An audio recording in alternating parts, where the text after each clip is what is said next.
Hey guys, আর একটা নতুন mini blog নিয়ে চলে এসেছি। কাল শরীরটা ভালো ছিল না, তাই সকালবেলা যোগা যেতে পারিনি আর ভিডিও আপলোড করতে পারিনি। সকালে কিচেনে রান্না করার পর কিচেনটা পরিষ্কার করা হয়নি, তাই রাতেরবেলা দেখে ভালো লাগছিল না, তাই কিচেনটা পরিষ্কার করতে চলে এলাম। যখন শরীর খারাপ থাকে তখন সত্যি ফ্যামিলির কথা মনে পড়ে। যতই ভাবি একা আছি, ভালো আছি, কখনোই নয়। শরীর খারাপ টাইমে না খুব মনে পড়ে, যদি আজ আমার শাশুড়ি মা আমার কাছে হতেন তাহলে হয়তো আমাকে এত কষ্ট করতে দিতেন না। উনি সব সামলে নিতেন, বাচ্চাদেরও সামলে নিতেন, সব কিছু একা হাতে সামলে নিতেন।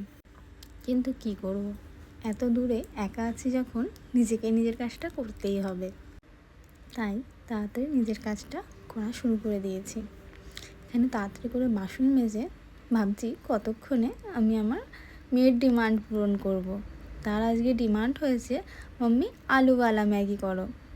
এই আলুওয়ালা ম্যাগি কিন্তু এমন কেউ নেই যে তার লাঞ্চ বক্সে একবার হলো স্কুলে নিয়ে যায় না। আলুওয়ালা ম্যাগির ভিডিওটা কিন্তু আমি আর একটা ভিডিওতে শেয়ার করেছি, দেখবেন এরমভাবেই সত্যি আপনার মা তৈরি করতেন কি না। যতটা তাড়াতাড়ি মনে হচ্ছে সব কাজ হয়ে যাচ্ছে, আসলে কিন্তু কাজটা করতে আমার 1 ঘন্টা লেগে গেছে।